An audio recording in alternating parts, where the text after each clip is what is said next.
მესამე ნაწილი. ჩრდილები, სარკეები და შინაგანი ზრდა. ეს ნაწილი ეხება ყველაზე რთულ ჩრდილოვან ემოციებს, რომლებიც ჩვენს ფარულს სურვილებს და განკურნების გრძებს მალავენ. პირველი, ეს არის შური. შური გიჩვენებს რა გსურს სინამდვილეში. როცა მეგობარს ახალი მაგარი გასაფერადებლები აქვს და შენ გული გეკუმშება, რადგან შენ არ გაქვს, ეს შურია. ეს გრძნობა ბოროტი კი არ არის, ის უბრალოდ შენი ფარული ოცნებების მაცნეა. ის ჩუმად გეუბნება, შეხედე, შენც გინდა ხატვა. შენც გაქვს ეს ნიჭი, ხო და ადექი და დაიწყე. შური გარე სამყაროში გიჩვენებს იმას, რისი უფლებაც საკუთარ თავს ჯერ არ მიეცი. ხო, შური საბოლოო ჯამში სასურველი არ არის, მაგრამ კარგია, თუ კი თქვენში ეს შური დაიბადა, თქვენ შეგიძლიათ დააკვირდეთ, რისი გშურთ და უბრალოდ თქვენ თავს მისცეთ იმის საშუალება, რომ თავად მოიპოვოთ ის რაღაც, რაც სხვაში გშურთ, რომ უბრალოდ აღარ შეგშურდეთ. შემდეგი არის სირცხვილი. სირცხვილი გიჩვენებს შენი თავის იმ ნაწილს, რომლებსაც ჯერ კიდევ სჭირდებათ განკურნება. სირცხვილი ყველაზე მძიმე გრძნობაა. ის გავს ზურგზე დადებულ დიდ ცივ ლოდს, რომლის გამოც გინდა მიწა გასკდეს და შიგ ჩავარდე და ვეღარავინ დაგინახოს. ის ჩაგჩურჩულებს, რომ შენ ფუნდამენტურად ცუდი ხარ. სირცხვილი არის ნიშანი იმისა, რომ შენს თავს ძალიან კაცრად სჭი, ძველი შეცდომების გამო. ამ ლოდის მოსაშორებლად უბრალოდ საჭიროა ვინმე თბილ ადამიანს გაუზიარო შენი საიდუმლო და დაინახო, რომ შენი ჭრილობების მიუხედავად მაინც სიყვარულის ღირსი ხარ. შემდეგი, ეს არის წყენა. წყენა გვიჩვენებს, რომ ზედმეტად დიდხანს ვითმენდით რაღაცას. წყენა არის გულში ჩადებული ბრაზი, რომელიც დიდი ხანია იქ ზის და გაცივდა, დამძიმდა და სუნთქვის საშუალებას არ გვაძლევს. ის ჩნდება მაშინ, როცა ვიღაცამ ბევრჯერ გვადგინა და გვაწყენინა. შენ კი ხმა არ ამოიღე და ამას ითმენდი.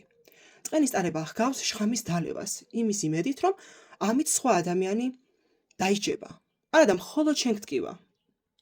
წყენის ემოცია გვეუბნება, რომ საკმარისია მოთმინება, დროა ძველი ტვირთი გადაყარო და წინ წახვიდე. შემდეგი, ეს არის სიცარიელის გრძნობა. სიცარიელის გრძნობა გიჩვენებს, რომ გაიზარდე და გასდი იმას, რაც ოდესღაც გავსებდა. ეს გრძნობა, ეს არის შეგრძნება, როცა შენ შიგნით ცარიელი უფერული ყუთია და არაფერი განიჭებს სიხარულს. მაგრამ ფსიქოლოგიაში სიცარიელე ახლის დასაწყისია. ეს გავს მომენტს, როცა ოთახიდან მთელი ძველი დატვირთული ხლამი გადაყარე და ახალი სივრცე გათავისუფლდა. სიცარიელე გეუბნება, რომ შენ გაიზარდე, ძველი სათამაშოები და მიზნები აღარ ყოფნის და ახლა დროა ეს ადგილი ახალი, უფრო დიდი ოცნებებით შეავსო. შემდეგი, ეს არის დანაშაულის შეგრძნება. დანაშაულის გრძნობა გვიჩვენებს, სად არ ემთხვევა შენი ქმედებები შენივე ღირებულებებს. ეს არის შენი შინაგანი პოლიციელი, რომელიც მკაცრად გეუბნება. ეს რა ჩაიდინე, ის მოდის მაშინ, როცა შესავე წესებსა და მორალს უღალატე. მაგალითად, ვინმეს რაღაც დაუმალიან ატკინე. ეს გრძნობა გვეხმარება დავინახოთ ჩვენი შეცდომა. ავიღოთ პასუხისმგებლობა, მოვიხადოთ ბოდიში, გამოვასწოროთ რაც შეგვიძლია და ამ გაკვეთილით უფრო უკეთესები გავხდეთ. შემდეგი არის სინანული. სინანული გვიჩვენებს, სად გვჭირდება საკუთარი თავის პატიება. სინანული ჰგავს წარსულში მოგზაურობას იმ ილუზიით, რომ დღევანდელი ჭკუითა და გამოცდილებით შეძლებდი გუშინდელი შეცდომების თავიდან აცილებას. ეს არის უსამართლო თამაში, რადგან შენს ჯის საკუთარ წარსულის ვერსიას იმ ცოდნით, რომელიც მხოლოდ ამ შეცდომების მერე შეიძინე.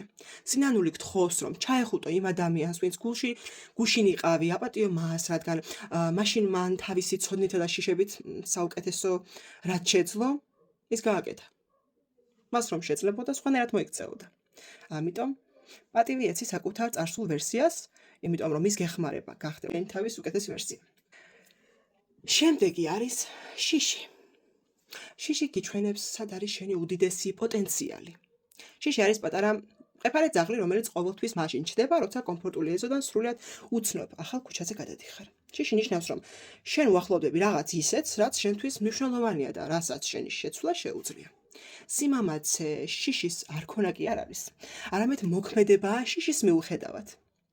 მოგიდე ხელი შენს შიშს და მასთან ერთად გადადგი ნაბიჯი, რადგან შენი თავისუფლება სწორედ შეიძლება იმ კარის მიღმა იყოს. თუ კი მოგეწონათ ვიდეო, დამიწერეთ კომენტარებში, გამოიწერეთ არხი, გააზიარეთ ვიდეო, მე კი შემდეგ თემამდე გემშვიდობებით.